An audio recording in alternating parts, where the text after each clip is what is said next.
and welcome to The Blender on Scenestr TV.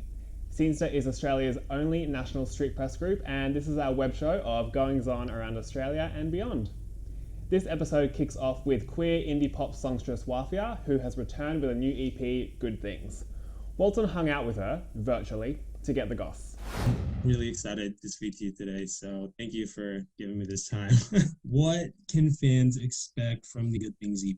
I've definitely done a lot of growing to get to this point. It's been very deliberate, and it's definitely more fun than anything else I've put out. That song, Good Things, was originally titled Enemy, and it was a very deliberate choice to, even in that little act, focus on something positive as opposed to something negative. Like, something about Enemy didn't sit right with me. It was too much focus almost on someone else. I feel like that dictates to me the whole EP, which is about just like picking the things that benefit you the best and like just making the best of any situation. Well, Hurricane is a personal favorite song of mine on the EP. I was just wondering, what is your favorite song? I love each one for different reasons. I love Butterflies because that like feels so good live.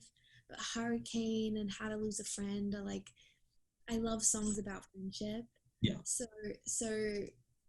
I couldn't pick. I really couldn't. I'm sorry. No, that's totally fine. In growing more comfortable with myself, in making those decisions in my personal life, I think it makes sense that it would then reflect in the music in this way. And it feels like a byproduct of just focusing on myself. I've watched the Hurricane lyric video, which I really love. It was really touching. I almost cried. What was it like to film that? That was my favorite day in isolation because it gave me an excuse to like drive around LA and bring my favorite people the baked goods that I've been spending all my time making. And I've definitely been baking a little too much. Like, I'm getting me and my partner a little too fat. Yeah. So I've just been like, just had to spread that love out, and like, who better than my friends and my collaborators here. What can we expect from you in the future? There is some more music this year. I've been working on an album. This is sort of part of that larger body of work. I'm really excited to share that when it's ready. What's kind of the feeling you want Wafia lovers to walk away with after listening to Good Things? I can only speak for a couple of my fans, but I know that like, as I've been growing, they've been growing too, especially like those people like the day ones. So it's been awesome seeing them to relate to these songs in like real time as I relate to them, as I'm writing them. And I hope that they have space in their life for like self-love, self-care, and like picking themselves and making room for good things in their life too. Thank you so much for taking the time to speak to me today, and I've just had an amazing time speaking to you, so thank you. Likewise, thank you so much, Walton. I really appreciate it.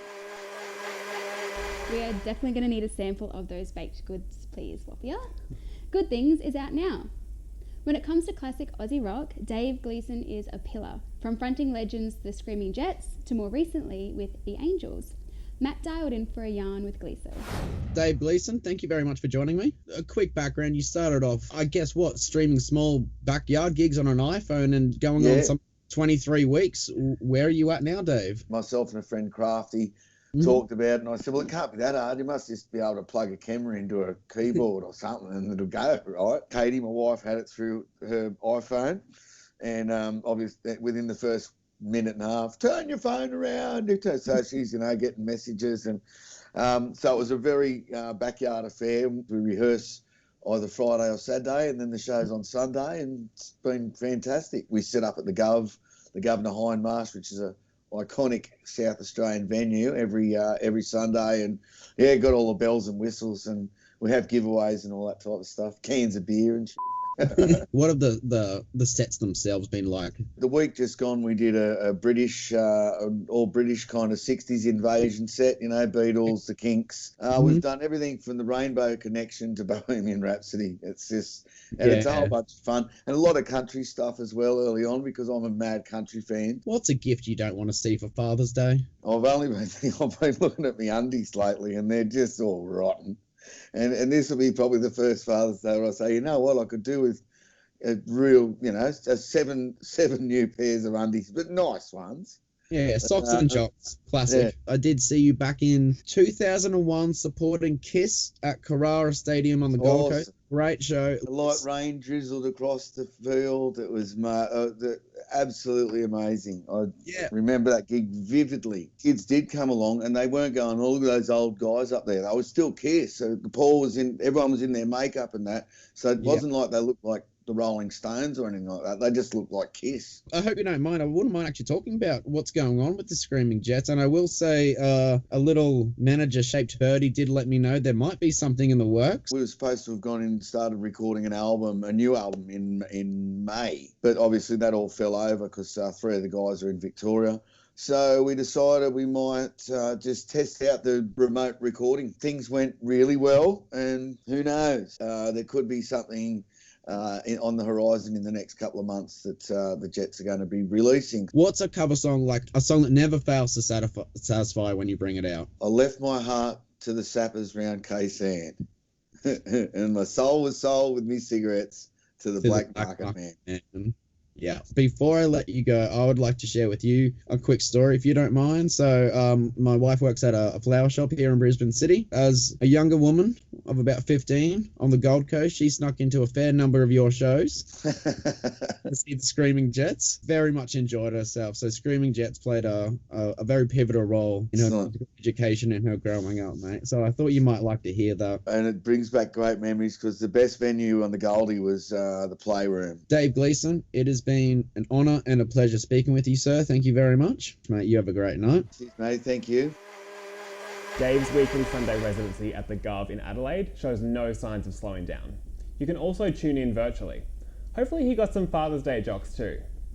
Perth Institute of Contemporary Arts is hosting their annual National Graduate Show, Hatched, for emerging artists. I caught up with curatorial fellow Miranda Johnson for more. I am joined by Pika's Hatched curatorial fellow Miranda Johnson. Tell me a little bit about Hatched. Well, Hatched is a national graduate show, so it's the only graduate exhibition in the country that brings together artists from all different art schools, from like every art school in the country.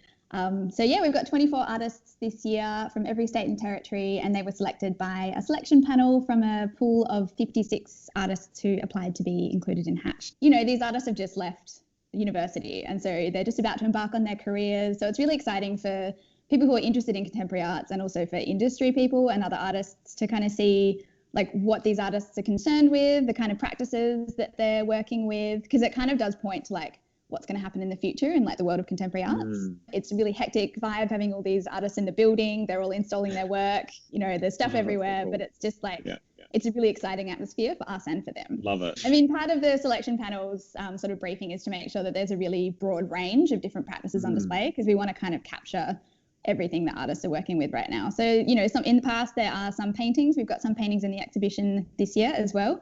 We've also got a lot of installations. So I'd say there's a lot of artists working right now with like really large scale kind of mixed media installations that incorporate like objects, incorporate videos, incorporate like UV lighting, for example. So Rory Gillen's work is this really amazing interactive installation that works with like sensors. So the electromagnetic sensors in the work kind of change depending on where you are in the room, and like the lights and the colours change and you see a different image on a screen. So what does your role as curatorial fellow, which sounds fabulous by the way, what does that entail? So I am the first point of contact with the artists and pretty much their main point of contact throughout the whole exhibition. I help them develop and sort of edit and rewrite their artist text for the catalogue. So that takes quite a bit of work, sort of getting everything communicated in a particular way. I do the layout for the exhibition. I get all the install information from them. I write the catalogue essay.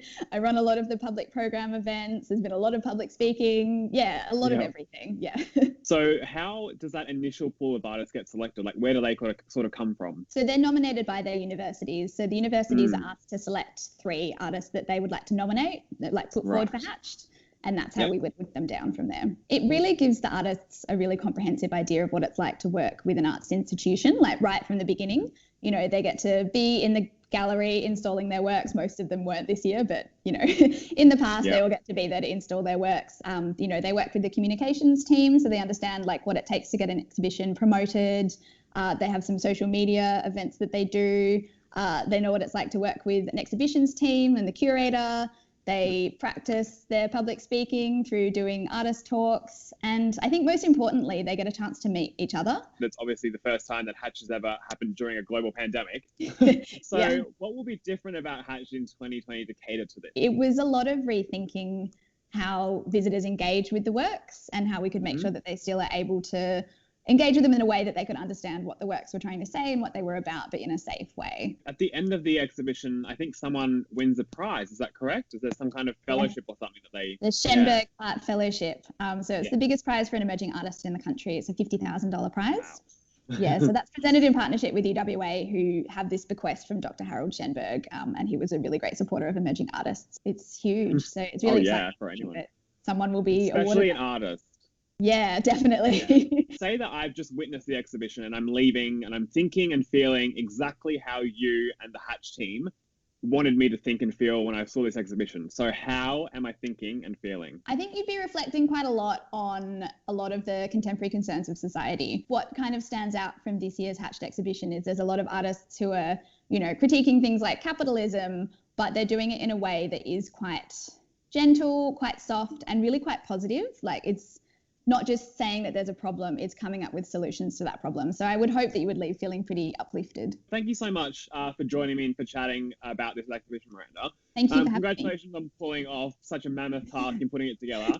And yeah, best of luck with the remainder of the exhibition. Thank you so much, Jesse. Thanks so much. Hatched runs until the 18th of October. From the developers of Life is Strange comes a new game called Tell Me Why, featuring a particularly game-changing character. Jesse checks out the first chapter. Tell Me Why is a new 3-part adventure from Don't Nod Entertainment on Xbox and PC, starring twins Allison and Tyler Ronan, who are faced with the task of returning to their childhood home to uncover secrets of their past and properly confront the death of their mother. Chapter 1 introduces us to a gorgeous Alaskan landscape, which is a sight to behold. We learn that Tyler is transgender and that these twins share a supernatural connection, allowing them to relive memories in vivid detail. It's an immersive, choose-your-own-adventure experience that feels like an interactive movie. Your choices influence the outcomes of the game. That was childish. What is wrong with you? No need to be so dramatic. And at the end of the chapter, you even get to see what percentage of the community took the same paths as you, or didn't. There's a depth to not only the characters, but also the locations you visit. The more you interact with your surroundings, the more you get to know these people and their histories. The moon hag was imprisoned in the lake, and she never again tried to escape. Props are also deserved for the developers of this game, who took the time to work with GLAAD in order to authentically portray the transgender experience. Can't wait to continue this story. Tell Me Why is out now. 5 out of 5 stars. We love seeing representation like this in a game, especially from a major studio. Super cool. Well, that's another episode of The Blender wrapped. Thank you for tuning in. If you liked what you saw, subscribe below for more action from Australia and around the world. Bye guys. See ya.